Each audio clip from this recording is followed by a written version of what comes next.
Hi to everyone, welcome to xeroxologist official. और तकरीबन 6:20 बज चुके हैं। हमारा जो क्लास है वो हम स्टार्ट करने जा रहे हैं। तो 6:20 पे जो हमारा क्लास होता है वो तो आप जानते हैं कि 6:20 पे हम जो है वो फर्स्ट ईयर का इम्यूनिटी चैप्टर पढ़ रहे हैं और इसके बाद जो है वो सेकेंड ईयर का क्लास होगा। आप लोग ज़्यादा से ज़्यादा इस लिंक को शेयर करें ताकि ज़्यादा से ज़्यादा लोग जो हैं वो हमें ज्वाइन कर सकें। इस लिंक को ज़्यादा से ज़्यादा शेयर करें ताकि ज़्यादा से ज़्यादा लोग जो हैं वो हमें ज्वाइन कर सकें और वो हमारे साथ साथ ही चैप्टर पढ़ सकें। चले जी, शेयर करें इसको।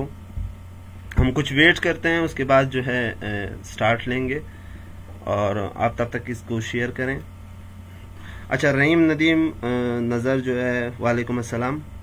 चले जी, शेयर करें इसको और आप साथ साथ क्वेश्चन भी कर सकते हैं। थोड़ा सा वेट कर लेते हैं।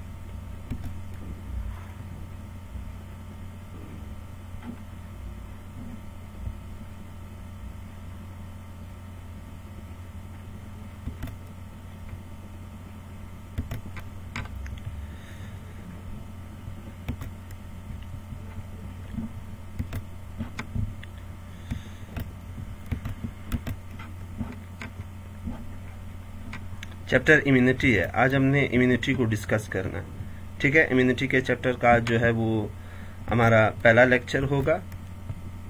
आज हमने इम्यूनिटी को स्टार्ट करना है। अगर आपके जहन में कोई क्वेश्चन है तो आप कमेंट में कर सकते हैं, मैं साथ साथ कमेंट भी देखता रहूँगा।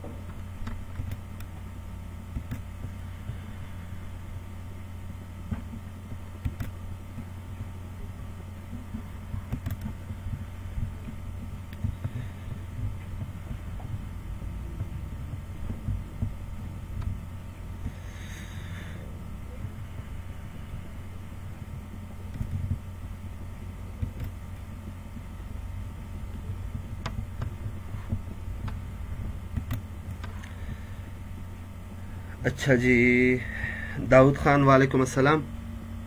बायो एनर्जेटिक को भी स्टार्ट करेंगे, बहुत जल्द करेंगे। पहले इनको थोड़ा सा ये इम्यूनिटी चैप्टर चूंकि हमने स्टार्ट लेना है, ये इम्यूनिटी कवर हो जाए तो बायो एनर्जेटिक को भी इंशाल्लाह स्टार्ट करेंगे।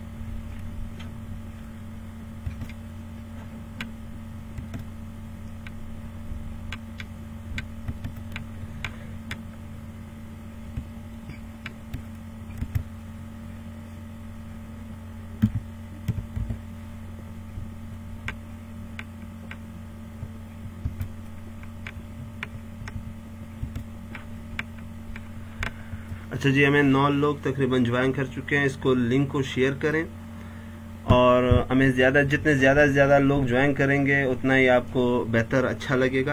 और बस यही मैं चाह रहा हूँ कि आप इसे शेयर करें, ठीक है। चले जी, तो ज़रा स्टार्ट करते हैं। हमारा आज का जो चैप्टर है वो क्या है, आज हमने पढ़ना किस चीज़ को है। हमने जिस चैप्टर को आज हमने स्टार्ट करना है उस चैप्टर का नाम है इम्यूनिटी। हमने इम्यूनिटी को स्टार्ट करना है और इस चैप्टर से हमने स्टार्ट लेना है अपना, तो इस चैप्टर को हमने पढ़ना है। अच्छा जी, कयूम भाई, ठीक है सर। ये फर्स्ट ईयर का क्लास है और फर्स्ट ईयर का लास्ट चैप्टर चल रहा है इम्यूनिटी, ठीक है।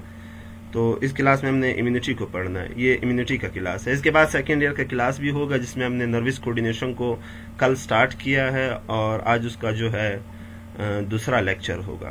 तो चले जी, स्टार्ट करते हैं इसको। मैं साथ साथ कमेंट भी देखता रहूँगा। अगर आप मुझसे कोई चीज़ पूछना चाह रहे हैं तो आप मुझसे पूछ सकते हैं, मैं आपको बताता रहूँगा साथ साथ। अच्छा जी, तो अरसलान भाई वालेकुम अस्सलाम।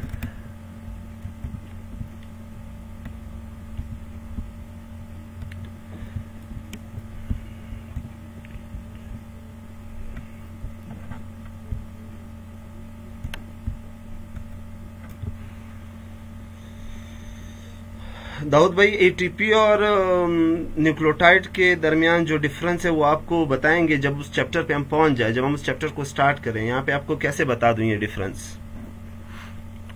मोहम्मद साहब वालेकुम अस्सलाम। अच्छा, इस लिंक को ज्यादा से ज्यादा शेयर करें ताकि ज्यादा से ज्यादा लोग जो है वो हमें ज्वाइन कर सकें। तो चले जी, स्टार्ट करते हैं इम्यूनिटी को। हमारा फर्स्ट ईयर का जो है लास्ट चैप्टर है इम्यूनिटी।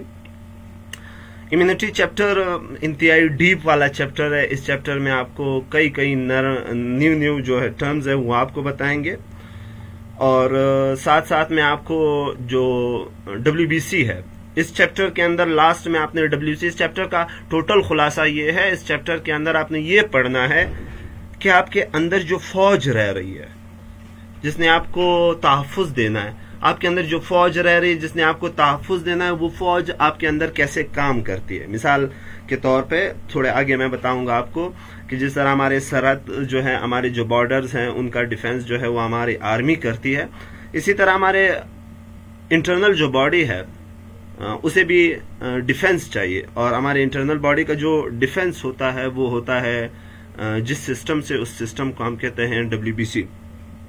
अच्छा जी, तो लेक्चर को स्टार्ट करते हैं। और ठीक है जी, अता भाई ये जो है ये फर्स्ट ईयर का क्लास है और फर्स्ट ईयर का लास्ट चैप्टर चल रहा है। ठीक है जी, ये फर्स्ट ईयर का आखिरी चैप्टर है जिसको आप इम्यूनिटी कहते हैं। इसको ज्यादा से ज्यादा शेयर करें ताकि ज्यादा से ज्यादा लोग जो हैं वो हमें ज्वाइन कर सकें। और मैं फिर से बताता चलूं, अगर आप मुझसे कुछ पूछना चाह रहे हैं तो आप मुझसे कर सकते हैं। अता भाई इसके बाद जो है वो सेकेंड ईयर का क्लास होगा, और सेकेंड ईयर का आज दूसरा लेक्चर होगा। सेकेंड ईयर का जो चैप्टर है वो है नर्वस कोऑर्डिनेशन। तो चले जी स्टार्ट करते हैं। इम्यूनिटी, इम्यूनिटी क्या है? अब आप अगर जरा गौर से इस स्लाइड को देखें तो यहाँ पे एक बंदा खड़ा है, और वो बंदा जो है वो लड़ रहा है। किससे लड़ रहा है? वो बंदा लड़ रहा है जरासीम से। ये जो कांटे कांटे वाले आपको दिखाई दे रहे हैं, ये कांटेदार जो आपको दिखाई दे रहे हैं, ये कांटेदार जो है ये जरासीम है। ये देखें, ये आपके पास जरासीम है, ये जिसको आप पैथोजेंस कहते हैं। अब ये बंदा जरासीम्स के साथ फाइट कर रहा है, तो ये बंदा जरासीम के साथ जो ये फाइट कर रहा है, इसी को तो हम कहते हैं इम्यूनिटी। अब हमारे अंदर जो फाइट कर रहा है जरासीम्स के साथ, वो हमारी एक खास तरह की फौज है जिसे हम WBC कहते हैं। तो WBC जो है वो हमारे जरासीम के साथ, पैथोजेन के साथ लड़ने में हेल्प देती है। तो हम कहते हैं हमारे जिस्म के अंदर जो इम्यूनिटी है वो WBC की वजह से है। चले जी जरा इसको आगे देखते हैं कि ये कैसे होता है। अब यहाँ पे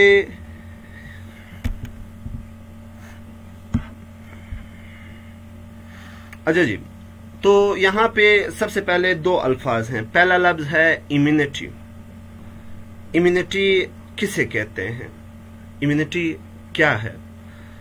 इम्यूनिटी कहते हैं जिस्म की ये सलाहियत कि वो पहचान कर सके किसी जरासीम को, और फिर पहचान के साथ साथ उसी जरासीम को न्यूट्रल कर सके कि वो आपके अंदर कोई इंफेक्शन पैदा ना करे, और उसके साथ साथ उस जरासीम को मार दिया जाए, और लास्ट में उस जरासीम को बॉडी से निकाल दिया जाए। इसी को तो हम कहते हैं, क्या कहते हैं?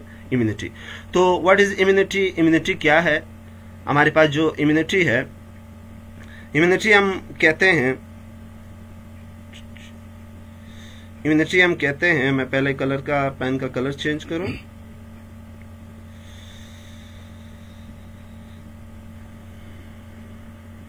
चले जी, इम्यूनिटी हम कहते हैं, हमने इम्यूनिटी को पढ़ना है। तो इम्यूनिटी क्या है? इम्यूनिटी को हमने डिस्कस करना है कि भाई इम्यूनिटी क्या है। इम्यूनिटी को हमने डिस्कस करना है। मैंने कहा आपसे the general ability of the body, जिस्म की ये सलाहियत टू रिकग्नाइज, पहचान ले, न्यूट्रलाइज और उसको न्यूट्रल कर दे, यानी उस वो जो आपके अंदर कोई बीमारी पैदा कर रहा है ना, कोई जरासीम आ गया आपके पास, अब आपकी बॉडी की ये सलाहियत कि उस जरासीम को पहचान ले और उस जरासीम को पकड़ करके उसे न्यूट्रल कर दे, साथ साथ क्या करे, उस जरासीम को तोड़ दे, डिस्ट्रॉय कर दे। और जब तोड़ दिया जाए ना, तो उस जरासीम को जिस्म से निकाल दिया जाए। ये देखें, जिस्म एलिमिनेट, ताकि उस जरासीम को जिस्म से जब निकाल दिया जाए, इसी को तो हम कहते हैं, क्या कहते हैं? Immunity. So what is immunity? ये सलाहियत, जिस्म की ये सलाहियत कि वो जरासीम के साथ चार काम कर सके। पहली बात, रिकग्नाइज कर सके। दूसरी बात, न्यूट्रलाइज कर सके जरासीम को।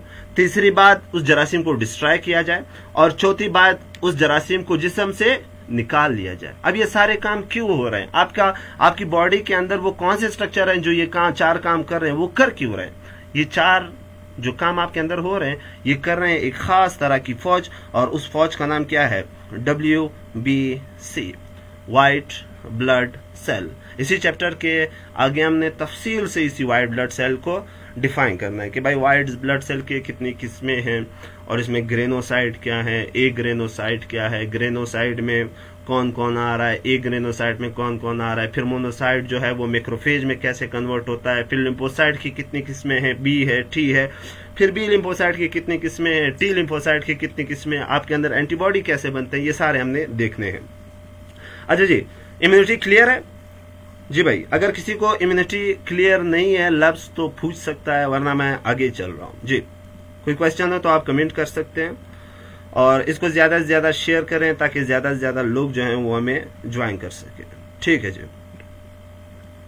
अच्छा जी, क्लियर है। उसके बाद अगला लफ्ज है immunology. What is immunology? Immunology किसे कहते हैं? भाई सिंपल सी बात है, जब आप इम्यूनिटी की स्टडी करते हो, जब आप किसी भाई के इम्यून सिस्टम को पढ़ते हो, तो इसी को तो कहते हैं इम्यूनोलॉजी। सो सिंपल अल्फाज में the study of immune system is called immunology. अच्छा, यहाँ पे मैं इम्यून सिस्टम को या इम्यूनिटी को एक और अंदाज से भी समझाने जा रहा हूं, तो मैं पहले आपको यहाँ पे इस अंदाज से समझा दूं। अच्छा जी, यहाँ पे देखिए हमने दो टर्म डिस्कस किए। हमारे पास जो पहला टर्म था जिसको हमने डिस्कस किया, पहला टर्म था हमारे पास इम्यूनिटी। हमने क्या कहा? What is immunity? यहाँ पे देखिए मैं अब आपके सामने बोर्ड में ड्रा कर रहा हूं। इम्यूनिटी क्या है? इम्यूनिटी को जरा समझते हैं। देखिए जी, हमारी जो कंट्री है ये हमारे कंट्री की बॉर्डर है। ये फॉर एग्जांपल हमारी कंट्री है, ये हमारी कंट्री है। अब हमारे कंट्री के बॉर्डर पे यहाँ पे एक खास तरह की फौज है जो हमारे कंट्री को बचा रहे हैं। किस चीज से बचा रहे हैं? ताकि बाहर से कोई आकर के अंदर की तरफ कोई फसाद मसाद पैदा ना करे। तो ये बॉर्डर पे लोग खड़े हैं जो इस कंट्री को प्रोटेक्ट कर रहे हैं।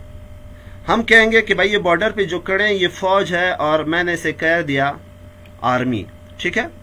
अब हमारे बॉडी के कंट्री के एग्जांपल में, तो ये कंट्री हुआ आपका, कंट्री के बॉर्डर पे ये आपके कंट्री का बॉर्डर हुआ, ये बॉर्डर है, और बॉर्डर पे फौज खड़ी है। इस फौज को मैंने कहा आर्मी। ठीक है। अब जो आर्मी है वो आपके कंट्री को जो है वो प्रोटेक्शन दे रही है। इसी तरह अगर आप अपनी बॉडी को देखें, तो आपकी बॉडी को देखते हैं, ये आपकी बॉडी है, ये आपकी बॉडी है, ये आपकी बॉडी है। मैं इसके अंदर लिख लेता हूं कि भाई ये आपकी बॉडी है, ये आपकी बॉडी है। अब आपके बॉडी के आसपास ये आपका बॉर्डर है, ये जो है ये आपका क्या है? ये आपका बॉर्डर है, आपका बॉर्डर है। और आपके अंदर जो बॉर्डर है, इस बॉर्डर को हम कहते हैं स्किन। क्या कहते हैं इसे? स्किन कहते हैं। अब जब एक जरासीम बाहर से आता है तो आपका स्किन, जब एक जरासीम बाहर से आता है तो आपका ये देखें एक जरासीम आ रहा है, पैथोजीन आ रहा है। जब एक पैथोजीन बाहर से आता है तो आपका स्किन उस पैथोजीन को अंदर की तरफ जाने नहीं देता। ये देखें आपका स्किन जो है उस पैथोजीन को अंदर की तरफ जाने नहीं दे रहा। तब तक जाने नहीं देगा जब तक ये बॉर्डर जो है आपका स्किन कहीं ना कहीं से डैमेज ना हो जाए। खुदा न खास्ता अगर आपका स्किन कहीं ना कहीं से डैमेज हो गया, ये देखें यहां से आपका स्किन क्या हो गया? डैमेज हो गया। अब जब स्किन डैमेज हो गया, ये पैथोजिन आसानी से आपके बॉडी के अंदर क्या कर लेगा? एंट्री कर देगा। इस पैथोजिन ने आपकी बॉडी के अंदर क्या किया? एंट्री किया। अब जब पैथोजिन आपकी बॉडी के अंदर क्या हो गया? एंट्री हो गया, तो आपके अंदर एक खास तरह का फौज है जिसका नाम क्या है? WBC। ये WBC आपकी बॉडी के अंदर खास तरह का फौज है। ये फौज आएगा, ये फौज 4 काम करेगा, ये फौज 4 काम करेगा। अब जो ये फौज 4 काम कर रहा है, इस फौज के जो 4 काम है कौन से हैं? पहला काम ये है कि इस फौज का पहला काम ये है, इस फौज का पहला काम ये है कि इसने पहचानना है, इस जरासीम को पहचानना है, ये इसका पहला काम है। दूसरा काम इस फौज का क्या है कि भाई इसने इस जरासीम को न्यूट्रल कर देना है कि ये आपके अंदर बीमारी ना फैलाए। ये इस फौज का दूसरा काम है। तो ये क्या करेगा? न्यूट्रल करेगा क्या करेगा? न्यूट्रल करेगा। इसका तीसरा काम क्या है? इसका तीसरा काम यह है कि ये इसी जरासीम को क्या करेगा? डिस्ट्रॉय करेगा, डिस्ट्रॉय करेगा। अब जब जरासीम डिस्ट्रॉय हो गया तो जाहिर सी बात है इसी जरासीम को जिस्म से निकालेगा। कैसे निकालेगा? एलिमिनेट करेगा। इसको हम आगे डिस्कस करेंगे। ये देखें, एलिमिनेट करेगा, किया ना। अब ये सारे काम किसने किए? ये सारे काम आपके अंदर किए, डब्ल्यूबीसी ने किए ना। ये सारे काम आपके अंदर किसने किए? डब्ल्यूबीसी ने किए ना। इसी को तो हम कहते हैं, क्या कहते हैं? इम्यूनिटी। इसी को तो हम कहते हैं, क्या कहते हैं? इम्यूनिटी। तो आसान अल्फाज में इम्यूनिटी क्या है? The ability of the general ability of body, जिस्म की ये सलाहियत कि वो पहचान कर सके, न्यूट्रलाइज कर सके, डिस्ट्रॉय कर सके और निकाल सके एक जरासीम को जिस्म से, ताकि वो जरासीम आपके अंदर बीमारी ना फैलाए। इस सारे को हम क्या कहते हैं? इसी को तो हम कहते हैं क्या? इसी को तो हम कहते हैं इम्यूनिटी।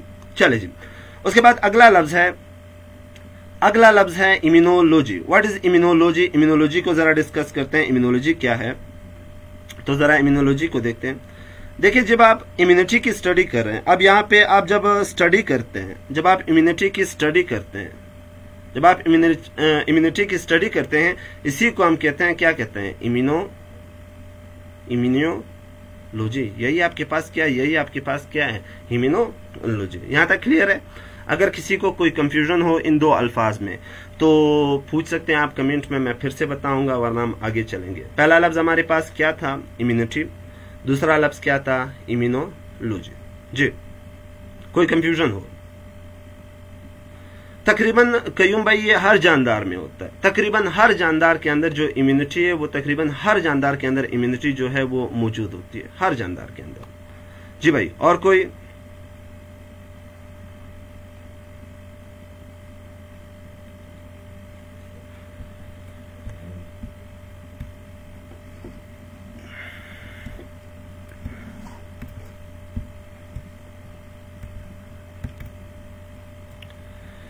जी भाई, किसी और को कंफ्यूजन हो तो पूछे। किसी को कोई डाउट हो तो पूछे।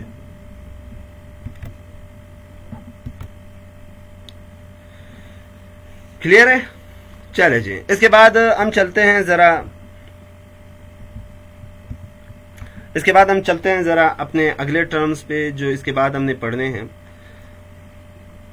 अब दो लफ्ज हो गए, इम्यूनिटी और इम्यूनोलॉजी हो गए हैं। अगले लफ्जों पे चलते हैं जरा। यहाँ पे टॉपिक को, चैप्टर को स्टार्ट करने से पहले कुछ और आपको बताना चाह रहा हूं, और वो हमारे पास क्या है? डिफेंस लाइंस हैं।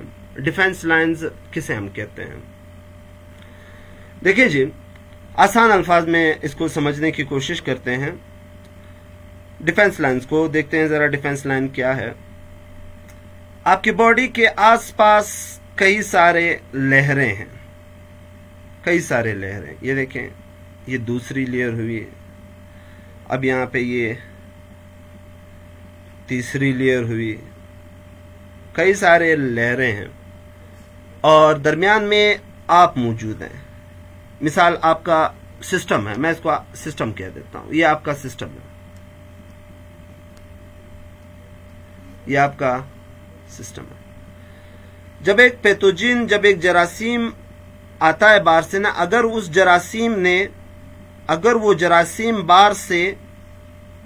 जरासीम आपके अंदर तक पहुंचा, सिस्टम तक, अगर वो जरासीम आपके सिस्टम तक पहुंचा ना, तो आपके सिस्टम के अंदर हो सकता है, क्या हो सकता है? डिजीज हो सकता है। देखिए, फिर से बता रहा हूं, ये जो दायरे मैंने ड्रा किए हैं, इस हर दायरे को हम कहते हैं डिफेंस। ये आपका डिफेंस लाइन है, ये आपका पहला डिफेंस लाइन है, ये आपका दूसरा डिफेंस लाइन है, और ये आपका तीसरा डिफेंस लाइन है। डिफेंस लाइन है। मैंने कहा ना, जब एक जरासीम बाहर से अंदर की तरफ जाना चाह रहा है तो वो चाह रहा है कि इन पहले डिफेंस लाइन से पास हो जाए, दूसरे से पास हो जाए, तीसरे से पास हो जाए। अगर वो तीसरे से भी पास हो गया तो आपकी बॉडी के अंदर इंटर हो गया, और जब वो इंटर हो गया ना तो आपकी बॉडी के अंदर हो जाएगा, क्या हो जाएगा, डिजीज हो जाएगा। डिफेंस लाइन्स क्या है? डिफेंस लाइन यानी कई सारे बाउंड्रीज हैं।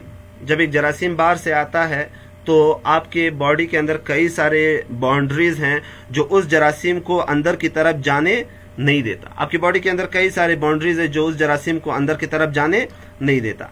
अगर जरासीम ने उन बाउंड्रीज को पार किया और वो अंदर आपके सिस्टम तक पहुंच गया तो इसका यह मतलब है आपने बीमार पक्का होना है। और अब वो डिपेंड करता है जरासीम की शिद्दत पे। अगर वो जरासीम जो है कोई कमजोर पैथोजिन हुआ तो आपको शायद कुछ दिनों के लिए बीमारी हो जाए और फिर आप क्या हो जाएं, सही हो जाएं, ठीक हो जाएं। लेकिन अगर वो जरासीम थोड़ा सा खतरनाक था तो आप शायद थोड़े लंबे अरसे के लिए बीमार हो जाएं। और अगर वो जरासीम बहुत खतरनाक था तो शायद आपकी मौत भी हो जाए, खुदा न खास्ता। ठीक है जी, डिफेंस लाइन क्लियर है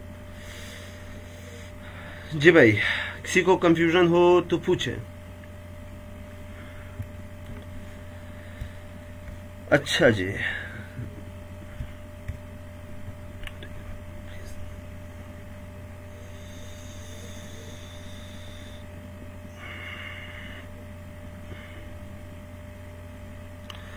अब आते हैं जरा डिफेंस लाइंस को देखते हैं। मैंने आपसे कहा आपकी बॉडी के अंदर 3 डिफेंस लाइंस हैं। ये आपकी बॉडी का पहला डिफेंस लाइन है, ये दूसरा डिफेंस लाइन है, ये तीसरा डिफेंस लाइन है। और अगर एक जरासीम तीनों डिफेंस लाइंस को क्रॉस कर गया और आपके अंदर सिस्टम तक पहुंच गया तो इसका यह मतलब है उस जरासीम ने आपके अंदर डिजीज क्या करना है, काज करना है। अब वो डिजीज मुख्तलिफ शिद्दत की हो सकती है और मुख्तलिफ पैथोजेंस की वजह से मुख्तलिफ डिजीज हो सकती है। चले जी, अब हमने देखना है अपने पहले डिफेंस लाइन को। तो हमारा जो पहले डिफेंस लाइन है उसको हम देखते हैं जरा। अच्छा, डिफेंस लाइंस को देखते हैं जरा। हमारे अंदर जो डिफेंस लाइंस हैं वो किस प्रकार के हैं, यानी किस तरीके के हैं, वो जरा देखते हैं। यहां पे देखें, हमने ये डिस्कस किया कि हमारे अंदर डिफेंस लाइन है, डिफेंस लाइन। अब डिफेंस लाइंस को समझने से पहले हमें यह समझना होगा कि हमारे अंदर जो इम्यूनिटी है वो कितने तरह का है। डिफेंस लाइंस को समझने से पहले हमें इम्यूनिटी को समझना होगा। तो इस डिफेंस लाइंस को समझने से पहले हम जरा इम्यूनिटी को समझते हैं कि भाई हमारे अंदर इम्यूनिटी जो है वो कितने तरह के हैं। तो हमारे अंदर हमारा जो इम्यून सिस्टम है, वो 2 तरह का है। एक को हम कहते हैं नॉन स्पेसिफिक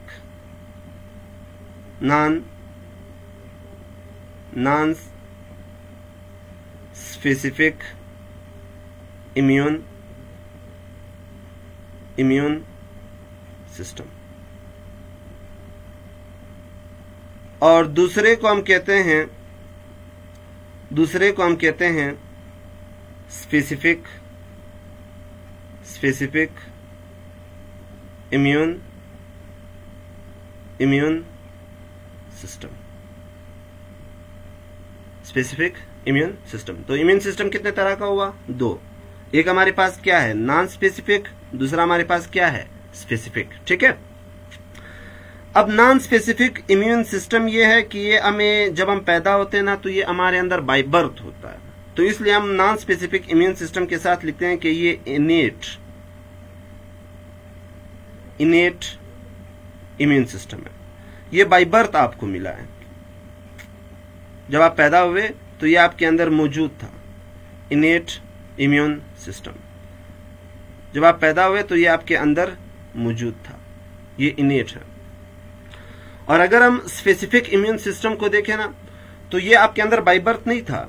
आपने माशरे के अंदर बहुत सारे तकलीफें बर्दाश्त की, उसके बाद आपने स्पेसिफिक इम्यून सिस्टम को गेन किया। इसलिए स्पेसिफिक इम्यून सिस्टम को हम कहते हैं एक्वायर एक्वायर इम्यून सिस्टम, यानी आपके अंदर मौजूद नहीं था, आपने इसको हासिल किया है। आपके अंदर मौजूद नहीं था जब आप पैदा हुए, आपके अंदर सिर्फ और सिर्फ नॉन स्पेसिफिक था, नॉन स्पेसिफिक आपके अंदर था, जबकि स्पेसिफिक जो है ये आपके अंदर बाद में पैदा हुआ है। इसलिए हम कहेंगे कि नॉन स्पेसिफिक इनेट है, और जबकि स्पेसिफिक जो है वो हमने तकलीफों के बाद हासिल किया, इसलिए स्पेसिफिक को हमने कहना है, क्या कहना है, एक्वायर इम्यून सिस्टम। अब आते हैं डिफेंस लाइन्स की तरफ। हमारे अंदर जब हम पैदा हुए ना, तो हमारे अंदर स्किन पहले से मौजूद था, स्किन हमारे अंदर पहले से मौजूद था, तो इसलिए आपका जो स्किन है ये आपका क्या है, ये आपका नॉन स्पेसिफिक इम्यून सिस्टम है। अच्छा जी सर, इसको नॉन स्पेसिफिक इम्यून सिस्टम क्यों कहते हैं? इसको नॉन स्पेसिफिक इम्यून सिस्टम इस वजह से कहते हैं, नॉन स्पेसिफिक का मतलब है किसी खास, मतलब कोई भी आ जाए, आपका स्किन किसी चीज को भी अंदर की तरफ जाने नहीं देता, इसी वजह से आपके स्किन को नॉन स्पेसिफिक में डाला गया। देखिए जी, अगर कोई जरासीम आ जाए और आपका स्किन से कह दे कि यार मैंने आपको छोड़ना है, और किसी को कह दे आपको नहीं छोड़ना, फिर ये तो स्पेसिफिक हो गया, लेकिन आपका स्किन क्या है, नॉन स्पेसिफिक। ये किसी भी जरासीम को, किसी भी चीज को अंदर की तरफ जाने नहीं देता, तो आपका स्किन क्या हुआ, नॉन स्पेसिफिक इम्यून सिस्टम हुआ। अच्छा जी, इसके बाद अगर आप अपने अंदर देखें तो अब जहां पे आपका स्किन नहीं है, यानी आपका जो माउथ है ये ओपन है, यहां से पैथोजन अंदर की तरफ जा सकता है, ठीक है। इसके अलावा आपके जो नाक है वहां से पैथोजन जो है वो अंदर की तरफ जा सकता है। इसी तरह जो रिप्रोडक्टिव ट्रैक्ट्स हैं मेल के अंदर जो है वो जो पिनस का यूरिथ्रा है, और फीमेल के अंदर जो विजाइना है वहां से भी पैथोजन एंट्री मार सकता है। तो अब वहां पे मौजूद क्या है, वहां पे मौजूद होता है म्यूकस का लेयर, म्यूकस का लेयर मौजूद होता है। और अगर आप इन दोनों को देखें ना, तो ये आपके पहले बाउंड्री है ना, ये दोनों जरासीम को बाहर से अंदर की तरफ जाने नहीं देते ना, इस वजह से इन दोनों को हम कहते हैं कि भाई ये आपका क्या है, फर्स्ट, ये आपका क्या है, ये आपका, इन दोनों को अगर हम देखें तो ये दोनों आपके क्या हैं, ये दोनों आपके फर्स्ट लाइन ऑफ डिफेंस। कौन से दो आपके फर्स्ट लाइन ऑफ डिफेंस है, स्किन और म्यूकस लेयर, ये दो आपके फर्स्ट लाइन ऑफ डिफेंस है। देखिए मैंने आपको कहा तीन आपके डिफेंस है, पहला आपका क्या, तीन आपके लाइन ऑफ डिफेंस है। पहला आपका क्या हुआ, पहले लाइन ऑफ डिफेंस में आपका स्किन और म्यूकस का मेम्ब्रेन है। अब आते हैं जरा दूसरे लाइन ऑफ डिफेंस की तरफ। आपका जो दूसरा लाइन ऑफ डिफेंस है, आपके दूसरे लाइन ऑफ डिफेंस को हम कहते हैं जब जरासीम आपके अंदर दाखिल हो गया। देखिए जब जरासीम दाखिल हो रहा था तो फर्स्ट लाइन ऑफ डिफेंस उसको अंदर दाखिल होने नहीं दे रहा था। अगर वो किसी तरह दाखिल हो गया तो अब इसका यह मतलब है अब वो जरासीम आपके अंदर जो है वो घूम रहा है। जब वो जरासीम आपके अंदर घूम रहा है, अब सेकेंड लाइन ऑफ डिफेंस ने उस जरासीम को मारना है। और सेकेंड लाइन ऑफ डिफेंस में ब्लड के WBC के मुख्तलिफ किस्में आती हैं। इसमें न्यूट्रोफिल्स आते हैं, बेजोफिल आते हैं, एसिनोफिल्स आते हैं, इसमें कुछ प्रोटीन आते हैं, इंटरफेरॉन आते हैं, इसमें कम्प्लीमेंट्री रिएक्शन आता है, इसमें फीवर आता है। ये सारे आपको पढ़ाएंगे। मैं सिंपल ये कह रहा हूं कि इसमें टाइप्स ऑफ WBC काम कर रहे हैं। तो टाइप्स ऑफ WBC जिस लाइन ऑफ डिफेंस में काम करते हैं उसे कहते हैं सेकंड लाइन। ये आपका क्या हुआ, सेकंड लाइन। सर तो इसका ये मतलब है नॉन स्पेसिफिक, हमारे पास जो नॉन स्पेसिफिक इम्यून सिस्टम है वो दो लाइन ऑफ डिफेंस रखता है।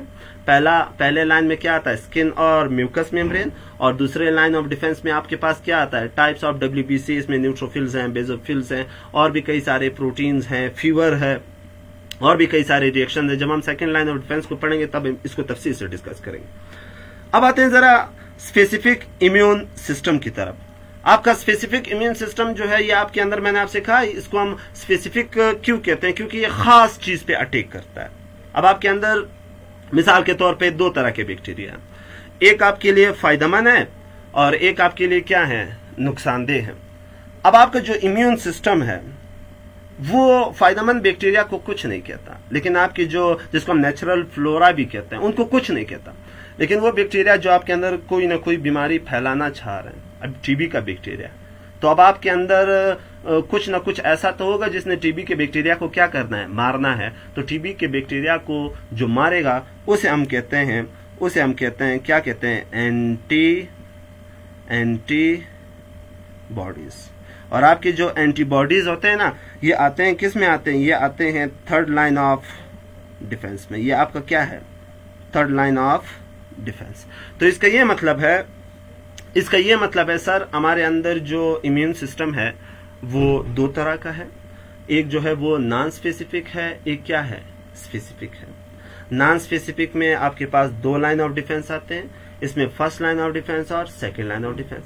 फर्स्ट लाइन ऑफ डिफेंस में आपके पास स्किन आता है और म्यूकस मेम्ब्रेन आता है, जबकि सेकेंड लाइन ऑफ डिफेंस में आपके पास न्यूट्रोफिल्स आते हैं, बेजोफिल्स आते हैं, एसिनोफिल्स आते हैं, इसी तरह कुछ प्रोटीन्स होते हैं, कम्प्लीमेंट्री प्रोटीन जैसे हम कहते हैं, और वायरस के लिए कुछ और तरह के स्ट्रक्चर्स होते हैं। ये सारे हम दूसरे लाइन ऑफ डिफेंस में क्या करेंगे, डिस्कस करेंगे।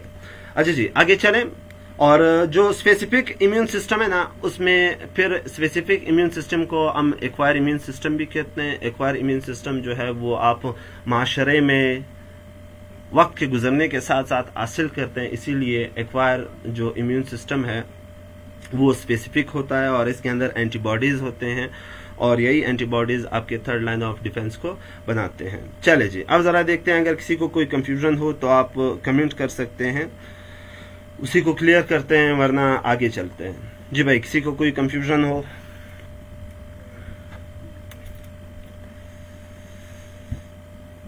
अच्छा फरीद भाई, ये सेकंड ईयर का, ये फर्स्ट ईयर का क्लास है और ये आखिरी चैप्टर है, इम्यूनिटी।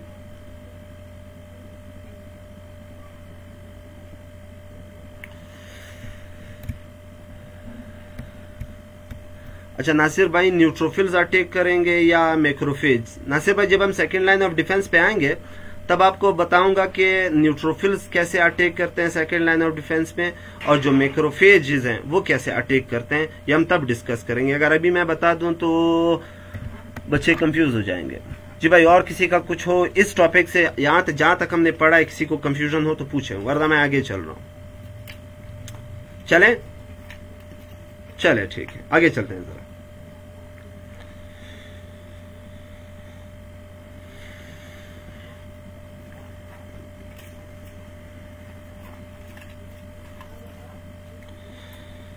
अब आता है हमारे पास defence mechanism.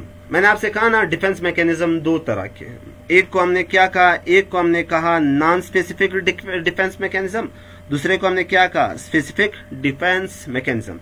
Non specific defence mechanism जो है ये जर्नलाइज है। जर्नलाइज का ये मतलब है जर्नल हर एक के लिए, किसी खास के लिए नहीं है, मतलब हर एक को ये रोकता है। इसमें आपके पास जो है, जो नॉन स्पेसिफिक डिफेंस सिस्टम है, ये आपका इनेट इम्यूनिटी है। मैंने आपसे कहा ये बाय बर्थ आपको मिलता है, ये जर्नलाइज रिस्पांस देता है ऑफ द बॉडी है, और ये फाइट करता है विद पैथोजन से by means of other than antibodies. क्योंकि एंटीबॉडीज किस में आ रहा था, एंटीबॉडीज तो थर्ड लाइन ऑफ डिफेंस में आ रहा था। इन दो लाइन ऑफ डिफेंस में, फर्स्ट लाइन और सेकेंड लाइन ऑफ डिफेंस में, एंटीबॉडीज का कोई भी कंसेप्ट नहीं है। अच्छा, यहाँ पे एक डाउट जो है वो क्लियर करता जाओ। कुछ लोग ये कहते हैं कि स्किन भी हमारा इम्यून सिस्टम है, ठीक है। कुछ लोग कहते हैं कि स्किन भी हमारा इम्यून सिस्टम है। याद रखिए, इम्यून सिस्टम का लफ्ज सिर्फ और सिर्फ इस्तेमाल होता है इस लफ्ज के लिए, जिसको हम क्या कहते हैं, एंटीबॉडीज। तो हमारा जो इम्यून सिस्टम है वो सिर्फ और सिर्फ एंटीबॉडीज की वजह से। इसमें ना आपका फर्स्ट लाइन ऑफ डिफेंस है, ना इसमें आपका सेकंड लाइन ऑफ डिफेंस है, ना ये दोनों नहीं है, बल्कि आपका थर्ड लाइन ऑफ डिफेंस जो है वो किसका हिस्सा है, वो आपके इम्यून सिस्टम का हिस्सा है। मैं क्या कहना चाह रहा हूं, मैं कहना ये चाह रहा हूं कि आपका जो इम्यून सिस्टम है वो सिर्फ एंटीबॉडीज की वजह से होता है, जबकि फर्स्ट लाइन ऑफ डिफेंस और सेकेंड लाइन ऑफ डिफेंस ये आपकी डिफेंस के मैकेनिज्म्स हैं। चले जी, फिर हमने देखा नॉन स्पेसिफिक जो डिफेंस मैकेनिज्म है ये डिवाइड हुआ है दो में, एक एक्सटर्नल है, बाहर से जरासीम को रोकता है। इसमें मैंने आपको बता दिया फर्स्ट लाइन ऑफ डिफेंस आता है। फिर मैंने आपको ये बताया फर्स्ट लाइन ऑफ डिफेंस में दो है, इसमें आपका क्या है, स्किन है, और इसी में आपके साथ क्या है, म्यूकस मेम्ब्रेन है। और इसी तरह नॉन स्पेसिफिक डिफेंस का जो दूसरा है वो है इंटरनल डिफेंस है। जब जरासीम अंदर दाखिल हो गया तो इंटरनल डिफेंस स्टार्ट हो जाएगा, और इंटरनल डिफेंस में आपका सेकेंड लाइन ऑफ डिफेंस आता है। और सेकेंड लाइन ऑफ डिफेंस में आपके पास आता है, कौन आता है इसमें, न्यूट्रोफिल्स आते हैं, बेजोफिल्स आते हैं, इसी तरह एसिनोफिल्स आते हैं। और स्पेसिफिक डिफेंस मैकेनिज्म में आपके पास थर्ड लाइन ऑफ डिफेंस है, और मैंने आपको बता दिया थर्ड लाइन ऑफ डिफेंस में सिर्फ और सिर्फ होते हैं, क्या होते हैं, एंटीबॉडीज होते हैं। क्लियर है जी? चले जी आगे चलते हैं जरा। अच्छा जी,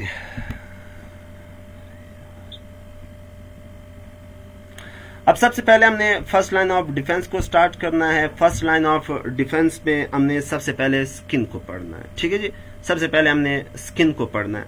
यहाँ पे देखिए ये स्किन जो है ये बिल्कुल साबित है, कहीं से टूटी नहीं है। अब जब एक जरासीम आता है, जब एक पैथोजन आता है तो वो स्किन से टकराता है और स्किन उस पैथोजन को अंदर की तरफ जाने नहीं देता, स्किन उस पैथोजन को अंदर की तरफ जाने नहीं देता। तो हम कह रहे हैं हमारा फर्स्ट लाइन ऑफ डिफेंस जो है वो पैथोजन को अंदर जाने नहीं दे रहा। हाँ, अगर स्किन कहीं से कट जाए तो पैथोजन क्या हो जाएगा, इंटर हो जाएगा। जब पैथोजन इंटर हो गया फिर सेकेंड लाइन ऑफ डिफेंस काम शुरू कर देगा। सेकेंड लाइन ऑफ डिफेंस उस पैथोजन को मारने की कोशिश करेगा, उसको न्यूट्रल करेगा। अगर सेकेंड लाइन ऑफ डिफेंस भी फेल हो गया फिर थर्ड लाइन ऑफ डिफेंस काम शुरू करेगा। थर्ड लाइन ऑफ डिफेंस उस पैथोजन को, उस जरासीम को मारेगा। अगर थर्ड लाइन ऑफ डिफेंस ने उस पैथोजन को मारा तो ठीक है, वाह वाह, मामला बराबर है।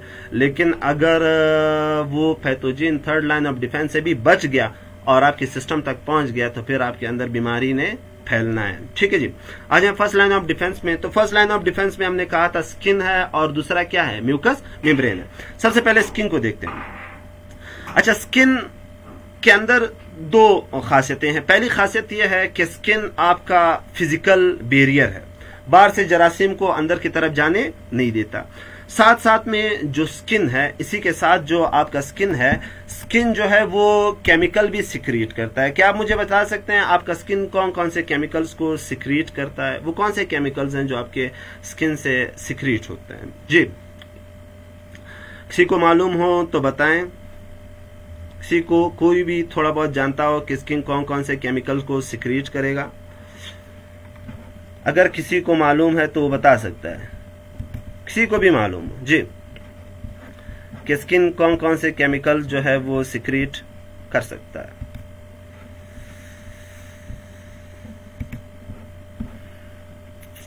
नहीं मालूम? चलिए जी, कोई बात नहीं, मैं आपको बताऊंगा कि स्किन किन किन केमिकल्स को सिक्रीट करता है।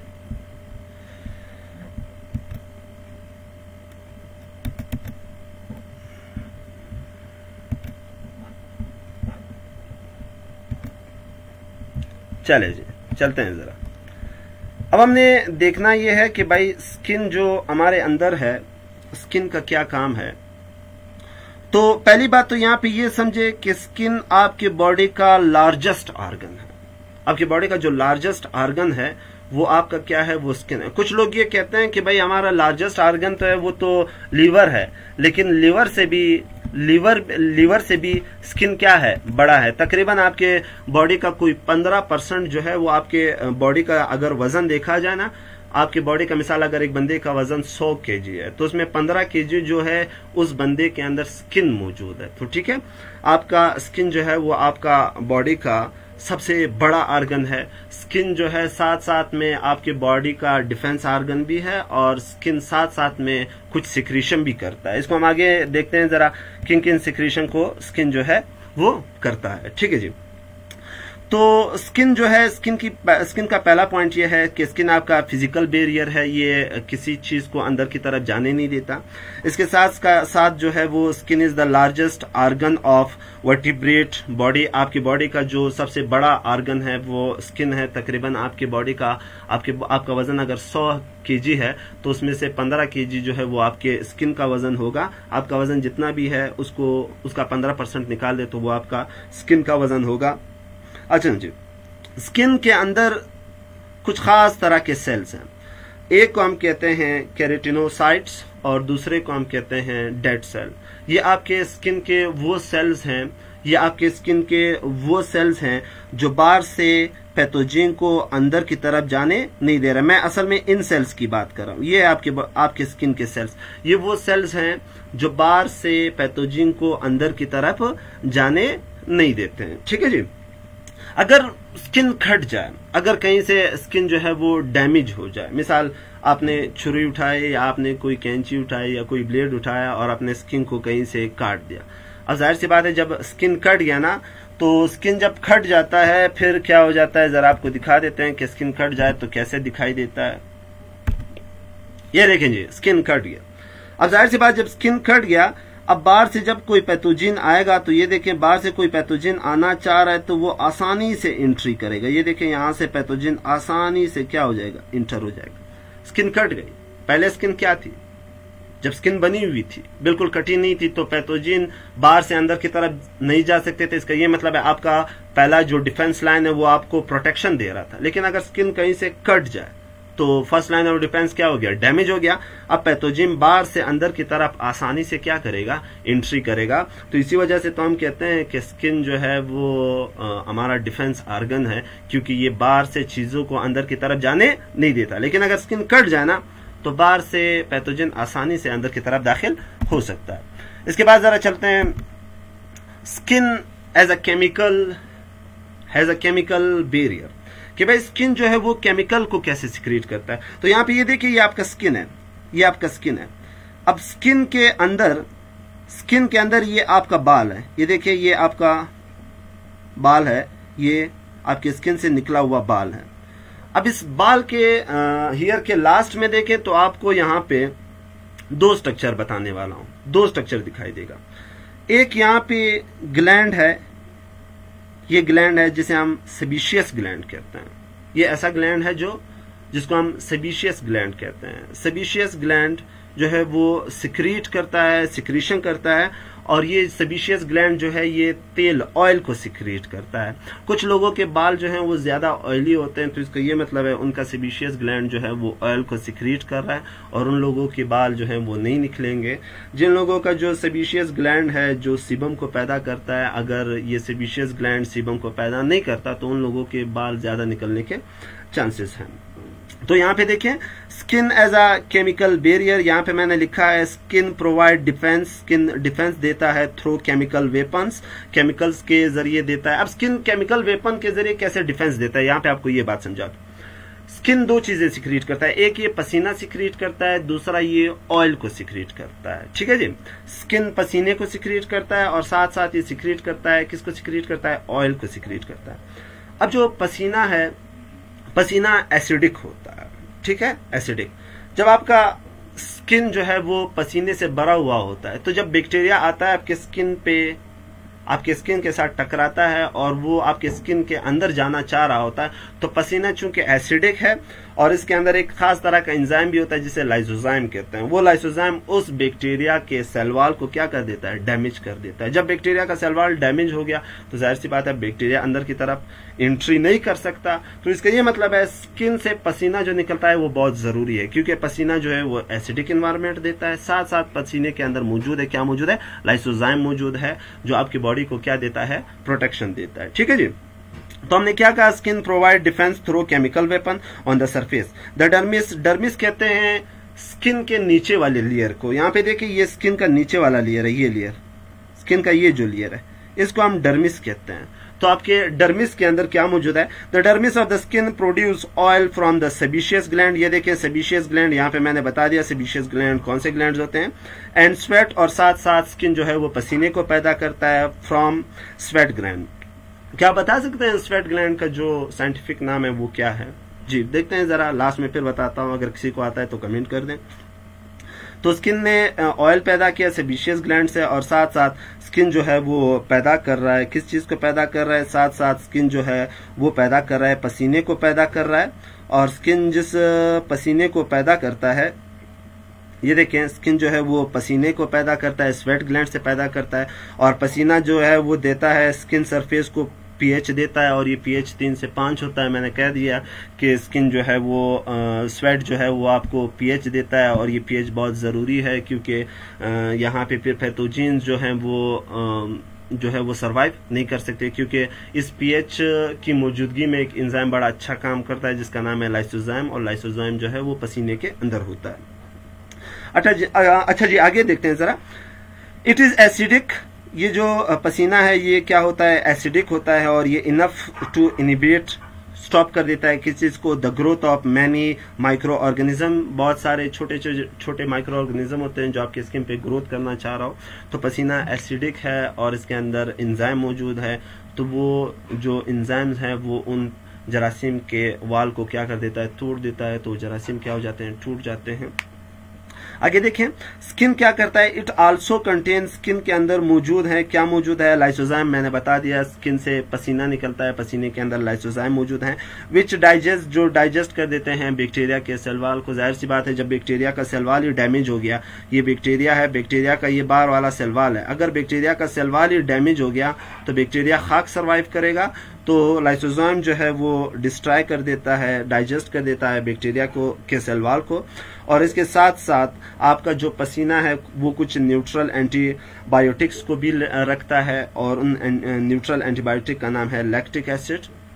ये भी वहां पे पैथोजन के ग्रो होने को नहीं छोड़ता, यानी कोई पैथोजन आ जाए तो आपके स्किन पे जैसा ही लैंड करता है आपका पसीना उस पैथोजन को क्या कर देता है? डिस्ट्रॉय कर देता है। चले जी, अगर किसी का कोई सवाल हो तो पूछे, वरना मैं आगे चल रहा हूं।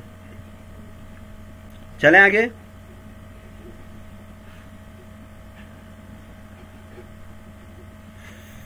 ठीक है जी, सेकेंड ईयर का क्लास इसके बाद होगा, और उसमें नर्वस कोऑर्डिनेशन चल रहा है। चले जी आगे चलते हैं जरा।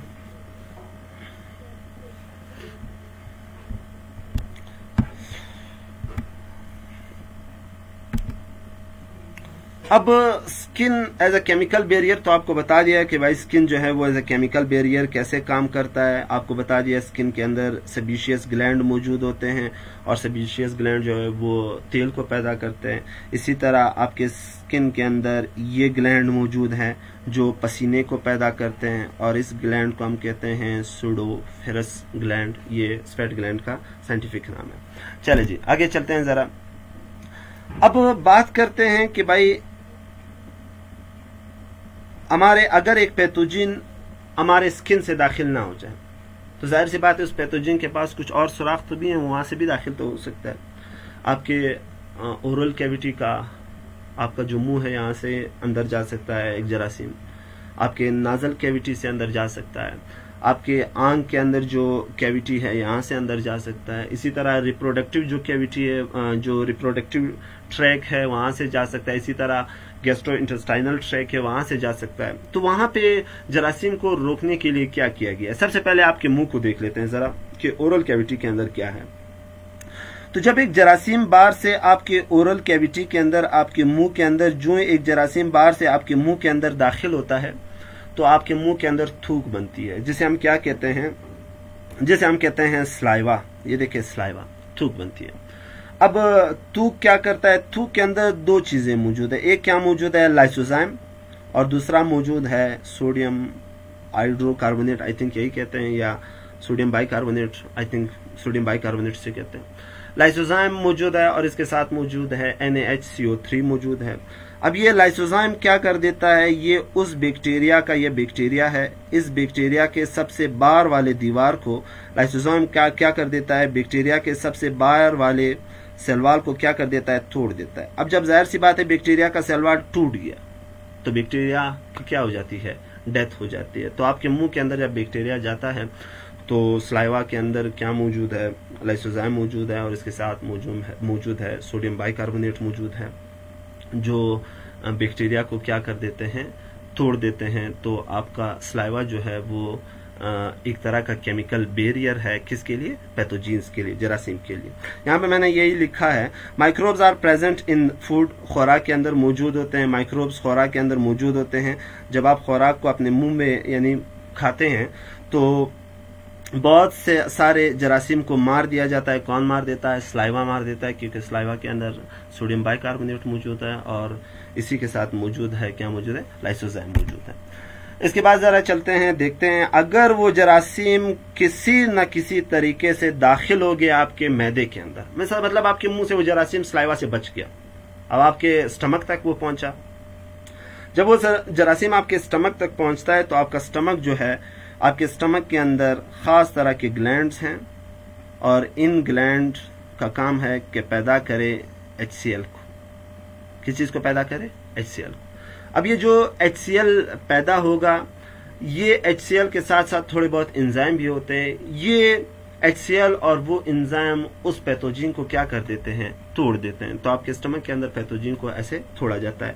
Chemical in digestive tract, the very high pH of the stomach due to क्या, HCl, और इसके साथ कुछ एंजाइम होते हैं of the stomach and intestine kill कर देता है most of the microbe of the food. मतलब खुराक जो है वो सलाइवा से बच गया, उसके अंदर जरासीम सलाइवा से बच गए, वो आपके स्टमक तक पहुंचते हैं ना, तो वहां पे HCl है, कुछ एंजाइम है, वो उससे क्या कर देते हैं, तोड़ देते हैं। अगर वो फिर भी बच गया तो इंटेस्टाइन के अंदर जाएगा, इंटेस्टाइन के अंदर और एंजाइम है, वो उस पैथोजन को क्या कर देंगे, डिस्ट्रॉय कर देंगे। ठीक है जी, ये आपका डाइजेस्टिव ट्रैक्ट है। इसके बाद जरा चलते हैं सर, अगर एक जरासीम जो है वो नाक के जरिए दाखिल हो गया, तो एक जरासीम जब नाक के अंदर दाखिल होता है तो आपके नाक के अंदर म्यूकस मेम्ब्रेन मौजूद है। म्यूकस मेम्ब्रेन, ये म्यूकस मेम्ब्रेन है आपका, ये देखें, ये म्यूकस मेम्ब्रेन है, ये म्यूकस है। अब यहाँ पे जो म्यूकस है वो ये देखें, ये आपका म्यूकस है। और इस म्यूकस का काम क्या होता है, जो आप ग्लू निकालते हैं नाक से ना, इसी को तो हम म्यूकस कहते हैं। इस ग्लू या इस म्यूकस का क्या काम है, जब एक पैथोजन अंदर जाता है ना, तो म्यूकस उस पैथोजन को ट्रैप कर देता है। क्या कर देता है, ट्रैप कर देता है। फिर आपके नाक के अंदर छोटे छोटे बाल हैं जिसे हम सीलिया कहते हैं। यही सीलिया उस म्यूकस को धकेलते हैं, किसकी तरफ, यही सीलिया उस म्यूकस को धकेलते हैं आपके फेरेंक्स की तरफ। फिर वही म्यूकस आपके चला जाता है एसोफेगस में, और एसोफेगस से फिर चला जाता है कहां पर, मैदे में, और फिर मैदे में उसी पैथोजन को क्या कर दिया जाता है, तोड़ दिया जाता है। तो यहाँ पे आपको बता दिया, रिस्पायरेटरी ट्रैक्ट, आपके सांस की नाली में पैथोजन के साथ क्या किया जाता है, म्यूकस जो है इस पैथोजन को ट्रैप कर देता है और बाद में सीलिया उसको पीछे की तरफ धकेलते रहते हैं, और वो म्यूकस और जरासीम जो है वो आपके खुराक की नाली में चला जाता है और वहां पे वो क्या हो जाता है, तोड़ दिया जाता है। ठीक है जी, मैंने यहाँ पे लिखा है chemical barrier in respiratory tract, तो मैंने लिखा है the nasal cavity contain cilia and mucus membrane, the mucus membrane surround the nasal cavity, it secrete mucus which trap, जो पकड़ लेता है, किसको पकड़ लेता है, पैथोजन को पकड़ लेता है, and cilia sweep it to the pharynx, और सीलिया इसको फेरेंक्स की तरफ धकेल देते हैं, टू सोलो और and eliminate by the digestive tract. उसी जरासीम को खुराक की नाली में ले जाया जाता है और फिर वहां पे से तोड़ दिया जाता है और फिर फीसिस के साथ जो है बॉडी से निकाल दिया जाता है। यह था आपके रिस्पायरेटरी ट्रैक्ट के अंदर फर्स्ट लाइन ऑफ डिफेंस। अच्छा जी, इसके बाद आपका सेकेंड लाइन ऑफ डिफेंस जो है वो स्टार्ट हो रहा है। तो सेकेंड लाइन ऑफ डिफेंस को इंशाल्लाह हमने कल से स्टार्ट करना है। आपको बताएंगे सेकेंड लाइन ऑफ डिफेंस के अंदर कौन कौन आता है और वो कैसे काम करता है, इसको इंशाल्लाह हम कल स्टार्ट करेंगे। आज हमने पढ़ा क्या, आज हमने इम्यूनिटी को डिस्कस किया। इम्यूनिटी क्या था, जिस्म की ये सलाहियत कि वो जरासीम से फाइट कर सके, इसी को तो हमने इम्यूनिटी कहा था। फिर इसके बाद इसके साथ साथ हमने इम्यूनोलॉजी को डिस्कस किया था, तो हमने कहा the study of immune system is called immunology, इसी को फिर हमने डिस्कस किया था। फिर इसके बाद हमने डिस्कस किया था लाइन ऑफ डिफेंस। तो मैंने आपसे कहा था आपकी बॉडी के अंदर 3 तरह के लाइन ऑफ डिफेंस है। पहला है आपका first line of defence mechanism, दूसरा है आपका second line of defence mechanism और तीसरा है आपका third line of defence mechanism. First line of defence mechanism के अंदर आपका स्किन आ रहा है और म्यूकस मेम्ब्रेन आ रहा है। सेकंड लाइन ऑफ डिफेंस के अंदर WBC की कुछ किस्में आ रही हैं और थर्ड लाइन ऑफ डिफेंस के अंदर जो आ रहा है वो आपके पास क्या है, थर्ड लाइन ऑफ डिफेंस में आपके पास है एंटी बॉडीज। ठीक है जी, फर्स्ट लाइन ऑफ डिफेंस को हमने देखा, स्किन जो है वो आपका डिफेंस ऑर्गन है, और जब ये स्किन कट जाए तो पैथोजन एंट्री मारता है, और जब वो इंटर हो गया तो सेकेंड लाइन ऑफ डिफेंस उससे फाइट करती है। सेकेंड लाइन ऑफ डिफेंस आपके इंटरनल डिफेंस है, ये उस पैथोजन को तोड़ती है। अगर वो pathogen single line of defence से बच गया तो थर्ड लाइन ऑफ डिफेंस जो है उस पैथोजन को तोड़ेगा और इसमें एंटीबॉडीज आते हैं। अगर वो pathogen third line of defence से भी बच गया तो आपके अंदर डिजीज क्या होगा, काज होगा। यहाँ तक हमारा आज का टॉपिक था और उम्मीद है आपको समझ आया होगा। अगर आपके जहन में कोई कंफ्यूजन है तो आप मुझसे पूछ सकते हैं, अगर आप कोई डाउट रखते हैं तो आप मुझसे पूछ सकते हैं, वरना इंशाल्लाह हम कल के लेक्चर में सेकेंड लाइन ऑफ डिफेंस को पढ़ेंगे। यहाँ पे एक और चीज़ बताता चलूँ, अगर आपके पास कोई क्वेश्चन है और आप पूछना चाह रहे हैं तो आप मुझे व्हाट्सअप कर सकते हैं। मेरा व्हाट्सअप नंबर है 0312813059 इसी के साथ साथ अगर आप YouTube पे मेरे वीडियोस देखना चाह रहे हैं तो आप YouTube पे जा सकते हैं। मेरा YouTube का चैनल का नाम है ज़िरक ज़ूलॉजिस्ट ऑफिशियल। ठीक है जी, कल इंशाल्लाह मिलते हैं अपने इसी सेकेंड लाइन ऑफ डिफेंस के साथ। ठीक है जी, कल मिलते हैं। और कुछ लोगों ने पूछा है सर आप अपना इंट्रोडक्शन तो करा दें। अच्छा, मेरा नाम है ज़िरक नवाज और मैं एमफिल स्कॉलर हूँ बलूचिस्तान यूनिवर्सिटी से ज़ूलॉजी।